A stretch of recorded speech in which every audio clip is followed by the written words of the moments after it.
नमस्कार दोस्तों, स्वागत है आपका एग्जाम वॉरियर के ऑनलाइन स्टडी प्लेटफॉर्म पर। तो आज हम मॉक टेस्ट नंबर 60 करने वाले हैं और इस मॉक टेस्ट में मैंने जीके के क्वेश्चन इंक्लूड किए हुए हैं, हिंदी इंग्लिश ग्रामर के, मैथ और रीजनिंग के क्वेश्चन भी इसमें इंक्लूड किए हुए हैं। तो चलिए बात करते हैं सबसे पहले क्वेश्चन की। और जिन्होंने प्रीवियस मॉक टेस्ट नहीं देखे या फिर जिन्होंने बेसिक क्लासेस नहीं देखी एचपी पुलिस कांस्टेबल के लिए, तो उनके लिए मैंने फ्री ऑफ कॉस्ट में हर एक चीज़ करवाई हुई है। लिंक मैं डिस्क्रिप्शन पे दे दूंगा और एंड स्क्रीन पर भी आपको लिंक मिल जाएगा, तो आप वहां से उन वीडियोस को ज़रूर देख लेना। तो पहला क्वेश्चन है हमारे पास, हिमाचल प्रदेश के सर्वाधिक क्षेत्र पर कौन सा फल लगाया जाता है?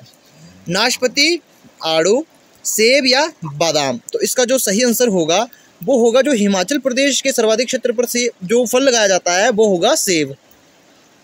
नेक्स्ट क्वेश्चन की बात करते हैं, हिमाचल प्रदेश में किस फसल का उत्पादन सबसे अधिक होता है? ये इंपॉर्टेंट क्वेश्चन है, ये कई बार एग्जाम में पूछा जा चुका है। ऑप्शन है हमारे पास मक्का, गेहूं, धान, चना।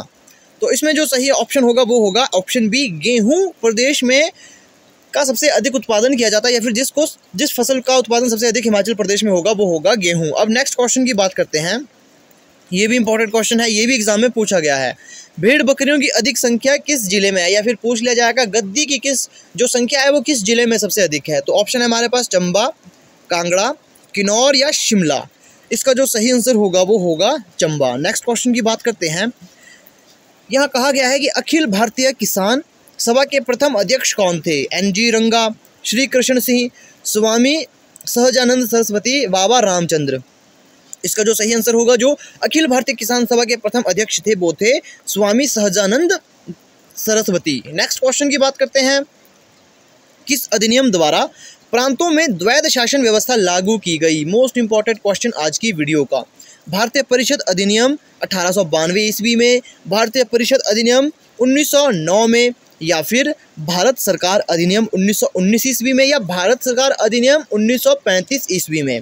इसका जो सही आंसर होगा वो होगा भारत सरकार अधिनियम 1919 ईस्वी में प्रांतों में द्वैध शासन की व्यवस्था लागू की गई। अब है, क्रिस्प प्रस्तावों के बारे में किसने कहा था कि यह आगे की तारीख का चेक था जिसका बैंक नष्ट होने वाला था? इंपॉर्टेंट क्वेश्चन है। सुभाष चंद्र बोस ने, जवाहरलाल नेहरू ने, वल्लभ भाई पटेल ने, या महात्मा गांधी जी ने? इसका जो सही आंसर होगा वो होगा महात्मा गांधी ने ये कहा था।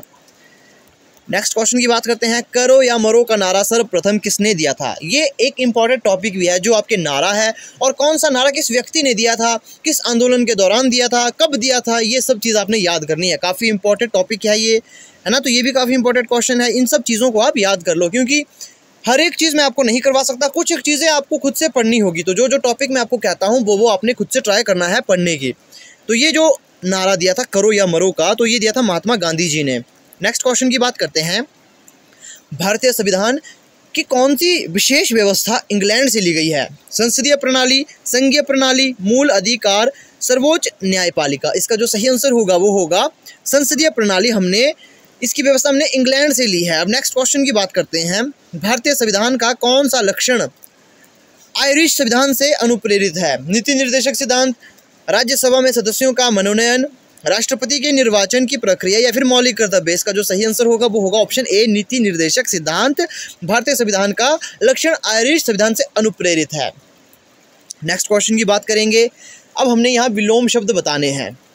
सामीक्ष का विलोम शब्द है आमीष, परामीक्ष, या फिर निरामीक्ष, अमीक्ष। तो इसका जो सही आंसर होगा, इसका सही आंसर होगा वो होगा ऑप्शन सी, निरामीक्ष। इसका सही आंसर होगा सामीक्ष का विलोम शब्द। नेक्स्ट क्वेश्चन की बात करते हैं, व्यष्टि शब्द का विलोम क्या होगा? वृष्टि, समिष्टि, दृष्टि या अक्षि? इसका जो सही आंसर होगा वो होगा समिष्टि, है ना, ये इसका सही आंसर है। नेक्स्ट क्वेश्चन की बात करते हैं, उपसर्ग की बात है। कमजोर में कौन सा उपसर्ग है? उर्दू, अंग्रेजी, हिंदी या संस्कृत? सही आंसर होगा इसका उर्दू, इसमें उपसर्ग है। दुर्दिन में उपसर्ग कौन सा है? दू, दूर या अ या ऊ का? इसमें जो उपसर्ग लगा है वो लगा है ऑप्शन ब, दूर का, है ना। अब नेक्स्ट बात करते हैं, अनुवृत्ति में उपसर्ग है, कौन सा उपसर्ग है? अनु है, अन, अ है, अन है या अनु है? इसका जो सही आंसर होगा वो होगा, देखिए यहाँ पर मिलते जुलते दो ऑप्शन दिए गए हैं, तो इसमें आपका पहला ऑप्शन ठीक हो जाएगा, अनुवृत्ति में अनु का उपसर्ग है। नेक्स्ट क्वेश्चन की बात करते हैं, शुद्ध शब्द हमने छांटने हैं। अहरनीस, अहरनिश या फिर अहरनिश, अहरनिस, सही शब्द क्या होगा? तो इसमें जो सही शब्द होगा वो होगा ऑप्शन आपका, हाँ ऑप्शन आपका सी यहाँ पर ठीक हो जाएगा। अहरनिश, अहरनिश नहीं होता, अहरनिश होता है, तो ये हमारा ठीक हो चुका। शुद्ध शब्द हमने यहाँ भी छाटना है, अधोपतन, अधोपतन या अधपतन या अधपतन। ये इंपॉर्टेंट क्वेश्चन है, इसमें बहुत से बच्चे गलती कर देंगे। वो इसका सही आंसर ऑप्शन ए लगा कर आएंगे, लेकिन इसका जो सही होगा वो होगा अधपतन, है ना। अब नेक्स्ट क्वेश्चन की बात करते हैं जो कि है इंग्लिश का। करेक्ट स्पेल्ड वर्ड हमने फाइंड करना है। अब इंग्लिश में आपको ऐसे सेंटेंस या फिर ऐसे वर्ड दिए जाते हैं जो काफ़ी अनसुने होते हैं, जिनको हमने कभी ज़्यादातर जो सुनने में नहीं आते, है ना। तो ऐसे वर्ड की हमें यहाँ पर करेक्शन पूछी जाती है, जैसे कि यहाँ पर है एबरेंट, एबरेंट या फिर एबरेंट या फिर एबरेंट। तो इसमें जो सही स्पेलिंग है वो कौन सी है? तो इसका जो ऑप्शन सी है एबरेंट, ये इसका ठीक स्पेलिंग है। अब नेक्स्ट क्वेश्चन की बात करते हैं। यहाँ पर हमने क्या करना है कि हमने करेक्शन फाइंड करनी है कि किस सेक्शन में करेक्शन है। The captain along with his team are practicing very hard for the fourth coming matches.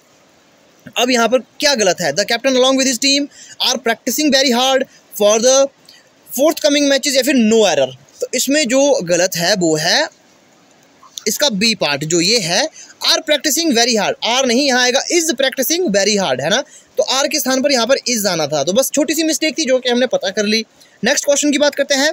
Stumbling block, अब इसका हमने सिनोनिम फाइंड करना है। आर्गुमेंट, फ्रस्ट्रेशन, एडवांटेज, हर्डल या फिर फॉल आउट। इसका जो सही आंसर होगा वो होगा हर्डल।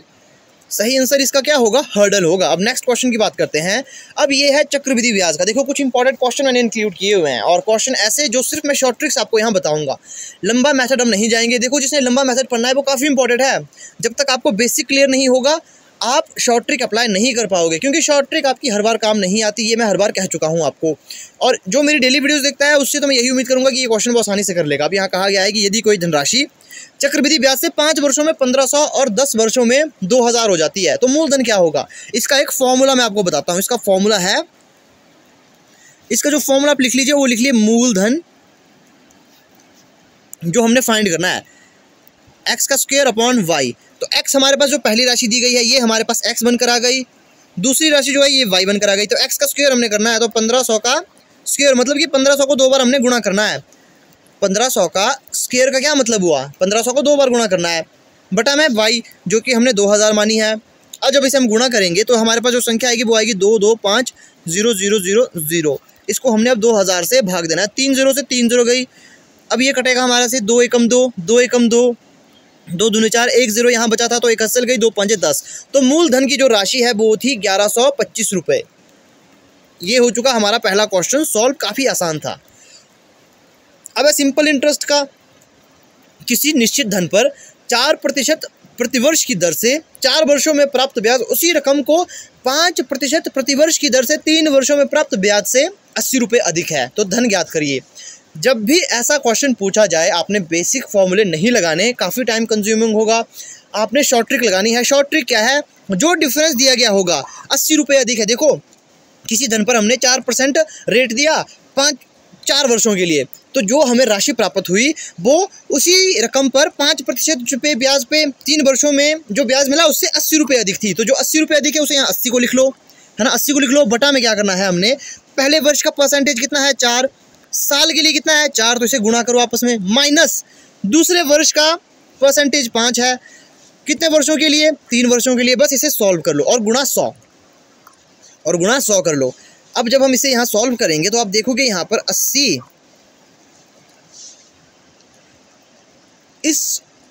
अब देखो आप यहाँ इसे सॉल्व करोगे, देखो यहाँ 80 है, यहाँ आ जाएगा 4 चौके 16, 3 पंजे 15 गुणा 100। अब ये तो हमारा एक रहेगा 80 बटा 1 मतलब 80, उसको गुणा 100 से करो 8000 हमारा आंसर आएगा। तो जो धन था वो था 8000। नेक्स्ट क्वेश्चन की बात करते हैं प्रॉफिट एंड लॉस का। किसी वस्तु को 20% की हानि के बदले 15% लाभ बेचने से 70 रुपये अधिक मिलते हैं, तो उस वस्तु का क्रय मूल्य क्या है? अब जब भी ऐसा क्वेश्चन आएगा ना, उसकी काफ़ी इजी शॉर्ट ट्रिक है, मात्र 4 सेकंड में आप इस क्वेश्चन को सॉल्व कर सकते हो। वो शॉर्ट ट्रिक क्या है मैं आपको बताता हूँ। देखो आप इसे अपने बेसिक रूल से कर सकते हो। CP वाला SP वाला फॉर्मूला जो मैंने बेसिक में बताया था उससे आप इसे सॉल्व कर सकते हो, लेकिन वो टाइम कंज्यूमिंग है ना, उसमें ज़्यादा टाइम लगेगा। तो सिंपल क्या करना है, किसी वस्तु को 20% हानि के बदले 15% लाभ पर बेचा और हमें 70 रुपये अधिक मिले। या क्वेश्चन ऐसा कहे कि 20% लाभ था फिर हमने 15% हानि पर बेचा तो उसमें 70 रुपये मिले, तो उसमें क्या करना होगा। तो आपने देखो 70 रुपये को ऊपर लिख लो, कितने रुपए में बेचा हमने इसको, पहले 20% में हानि के बदले, है ना, फिर हमने प्रॉफिट के बदले बेचा। इन दोनों को आपस में प्लस करना है और कुछ नहीं करना, गुणा 100। तो ये 35 हो जाएगा, ये प्लस करके हमारा 35 आ जाएगा, है ना। 35 से कम 35, 35 दूने 70, 2 बच गया। 2 को जब हम गुणा करेंगे 100 से तो 200, तो उस वस्तु का क्रय मूल्य 200 रुपये था। तो यहाँ से आप इस प्रकार से इस क्वेश्चन को आप कर सकते हो, ये काफ़ी आसान होते हैं। अब नेक्स्ट क्वेश्चन की बात करते हैं। ये छोटा सा आपका सिंगल पंक्ति बैठक व्यवस्था, सिंगल लाइन सिटिंग अरेंजमेंट। अब जिस बच्चे को ये क्वेश्चन भी नहीं आएगा तो उसे काफ़ी ज़्यादा पढ़ने की ज़रूरत है ना। तो जिसने मेरी वीडियोस देखी थी उससे तो मैं यही उम्मीद करूँगा कि वो इसे मात्र 1 मिनट के अंदर समय में इसे पूरा सॉल्व कर देंगे। पॉसिबिलिटी वाला केस डालो, हर एक चीज़। अब यहाँ देखो कहा क्या है कि 5 विद्यार्थी है, हमें ये नहीं पता कि 5 विद्यार्थी कौन कहाँ पर बैठ रहा है, तो हमेशा कभी भी लाइन ड्रॉ नहीं करनी, है ना। तो 5 व्यक्ति कहीं भी बैठ रहे होंगे, ठीक है, हम ऐसे खाने नहीं बनाएंगे कि 5 व्यक्ति है, ठीक है। इन क्वेश्चन को करने का यही तरीका होता है। तो एक स्ट्रेट लाइन हम यहाँ डाल देंगे। यहाँ कहा है कि M, L और O के मध्य बैठा है। जो M है, मान लो M हमारा यहाँ बैठा है, वो क्या है, L और O के बीच में बैठा है। क्या यही पॉसिबिलिटी यहाँ पर बनेगी? नहीं ना। अगर आपने मेरी वीडियोस डेली देखी होगी तो आप जानते हो सिर्फ यही पॉसिबिलिटी यहाँ नहीं बन रही, यहाँ एक और पॉसिबिलिटी बनेगी। वो बनेगी कुछ इस प्रकार से कि M अगर यहाँ आए तो हो सकता है O हमारा यहाँ भी तो आ सकता है और L यहाँ आए। तो हमेशा दोनों पॉसिबिलिटी एक साथ लेकर चलो, टाइम बचेगा एग्जाम में, क्योंकि हमेशा पॉसिबिलिटी से ही क्वेश्चन आता है और 2 में से एक पॉसिबिलिटी गलत होती ही होती है। अब देखो यहाँ पर करना क्या है, हमने आगे कहा है कि N के बाएं बैठा है। अब हमें ये नहीं पता कि N इनमें से कहाँ बैठा है, इसमें से N कहाँ बैठा है। हो सकता है N यहाँ बैठे तो K यहाँ आए, हो सकता है N यहाँ बैठे तो K यहाँ आए, है ना, कुछ भी हो सकता है। तो हम इसे नहीं लेंगे। O के बाएं रिक्त स्थान है। अब ये यहाँ पर मेन लाइन थी, ये O के बाएं। अब ये देखो एक और बात, जब क्वेश्चन में ना कहा गया हो कि वो किस ओर देख रहे हैं तो हमेशा वो नॉर्थ की ओर देखते हैं। इंपॉर्टेंट लाइन है। अगर क्वेश्चन में ये नहीं बताया गया है कि वो किस ओर देख रहे हैं तो वो हमेशा उत्तर की ओर फेस करके बैठे होते हैं। तो ये उत्तर की ओर हम मानकर चलेंगे, तो इसका बाएं इस ओर आएगा। अब बाएं स्थान जो है वो रिक्त है, जो O के बाएं स्थान है वो रिक्त है यहाँ, लेकिन यहाँ तो M और L बैठे हैं। इसका मतलब क्या हुआ, ये पॉसिबिलिटी गलत। तो जो ये पॉसिबिलिटी लेकर चल रहा है वो तो गलत हो चुका, है ना। और एग्जाम में इतना समय नहीं होता कि हम इसे सही करें। अब यहाँ हम देखेंगे ये उत्तर की ओर देख रहा है और यहाँ बाईं ओर रिक्त है, यहाँ कोई नहीं बैठेगा, ठीक है। ये इस लाइन का कहने का मतलब है। तो यहाँ कोई नहीं बैठा। आगे क्या कहा गया था, अब इसका मतलब N और K यहीं बैठेंगे। अब आगे कहा गया था कि N K के बाएं बैठा है, तो N जो है वो K के कहाँ बैठा है, बाएं बैठा है। तो N को मान लो हम यहाँ बैठाते हैं, N जो है वो K के बाएं, मतलब कि K के बाएं, K अगर यहाँ आएगा तो N यहाँ आएगा, ये कहने का मतलब है। तो N यहाँ आएगा, K यहाँ आएगा, क्योंकि 5 ही तो लोग हैं। क्वेश्चन हो चुका पूरा सॉल्व। अब यहाँ कहा था कि M के दाएं दूसरे स्थान पर कौन है, तो ये आप मुझे आंसर दो इसका, कमेंट करके सभी बच्चे आंसर देंगे इसका। देखो काफ़ी इजी है, लेकिन मुझे पता करना है कि किसने ये क्वेश्चन खुद से किया था।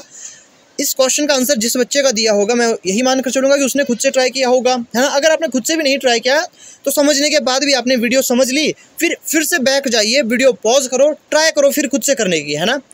तो ये हो चुके आज के क्वेश्चंस। आई होप आपको आज की वीडियो अच्छी लगी होगी। देखो धीरे धीरे मैं लेवल बढ़ाऊंगा, और अगर आप मेरी डेली वीडियोस देखते होंगे तो आप जानते ही हो जो मैं क्वेश्चन करवाता हूँ वो किस लेवल के रहते हैं। वो एग्जैक्ट आपके उसी लेवल के रहते हैं जो हिमाचल प्रदेश पुलिस कांस्टेबल में पूछे जाते हैं। हालांकि मैंने इससे ऊपर लेवल के क्वेश्चन भी करवाए हुए हैं, ये चीज़ आप जानते होंगे अगर आपने मेरे मॉक टेस्ट देखे होंगे। तो जो बच्चा मॉक टेस्ट देखेगा वो अपनी तैयारी काफ़ी इन्हांस कर लेगा, देखो, क्योंकि उसे पता लग जाएगा कि कैसे क्वेश्चन आएंगे, किस टाइप के आएंगे। तो आपकी तैयारी जो है वो अच्छी रहेगी। तो खुद से भी आपने ट्राई करना है और क्वेश्चंस पढ़ने की। तो ये थी आज की वीडियो। आई होप आपको वीडियो अच्छी लगी होगी। कोई गलती होती है, वैसे तो मैं 100% अश्योर मानकर चलता हूँ कि मैं कोई गलती ना करूँ, लेकिन फिर भी कोई गलती होती है तो कमेंट करके मुझे ज़रूर बताइए ताकि मैं अपनी गलती को सुधार सकूँ। और एक और रिक्वेस्ट मैं आपसे करना चाहूँगा कि देखिए ये सभी एफर्ट्स आपके लिए है। हालाँकि टाइम मेरे पास उतना नहीं था, लेकिन फिर भी मैं टाइम निकाल कर आपके लिए क्वेश्चन लेकर आ रहा हूँ। तो आपसे बस यही मेरी विनती है कि आप वीडियो को शेयर ज़रूर कीजिए। आपने वीडियो शेयर ज़रूर करनी है, क्योंकि आपके लिए ही ये सब कुछ किया जा रहा है। और जैसे ही मुझे अच्छा टाइम मिलेगा मैं आपको पूरा क्वेश्चन, पूरा मॉक टेस्ट लेकर आऊँगा। तो अभी थोड़ी सी टाइम की कमी है, आपको थोड़ा सा यहाँ पर समझना होगा, खुद से ट्राई करनी होगी। क्वेश्चन को ढूंढने की, फिर करने की। तो ये थी आज की वीडियो। आई होप आपको वीडियो अच्छी लगी होगी। मिलते हैं आपसे नेक्स्ट वीडियो में।